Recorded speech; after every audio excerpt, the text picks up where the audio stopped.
என் பேர் மைவிலி செல்வி. நாங்கள் தருமபுரி டிஸ்ட்ரிக்ட்லேருந்து வரோம். எனக்கு ஜிபிஎஸ்னு ஒரு நரம்பு பாதிச்சு நோய். இந்த 7500 ஸ்கீமில் இங்கே வந்த பின்னாடி இங்கே டயட் ஃபுட்டு கொடுக்குறாங்க, நேச்சுரலான ஃபுட்டு கொடுக்குறாங்க. அப்புறம் யோகா, ஃபிசியோ, அக்கு ப்ரெஷர் எல்லாம் கொடுக்குறாங்க, மசாஜ் பண்ணுறாங்க. அதனால் வந்த பின்னாடி எனக்கு பரவாயில்லாம். 20 நாள் ஸ்கீமில் வந்தோம். இப்போ 20 நாள் ஆயிடுச்சு. இப்போ கொஞ்சம் பெட்டராக இருக்குது. நடக்கிறோம். வாக்கர் வச்சுட்டு தான் முன்ன நடப்பேன். இப்போ கையும் நல்ல மாதிரி தூக்க முடியுது.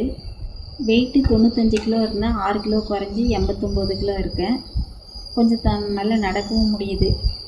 வாக்கர் இல்லாத நடக்க முடியுது. இங்கே கொடுக்குற ஃபுட்டு எல்லாம் ஓகே தான். எனக்கு மசாஜ் எல்லாமே ஓகே. திருப்பியும் 1 மந்த்து கழித்து மறுபடியும் 20 நாள் பேக்கேஜுக்கு வரலான்னு இருக்கேன்.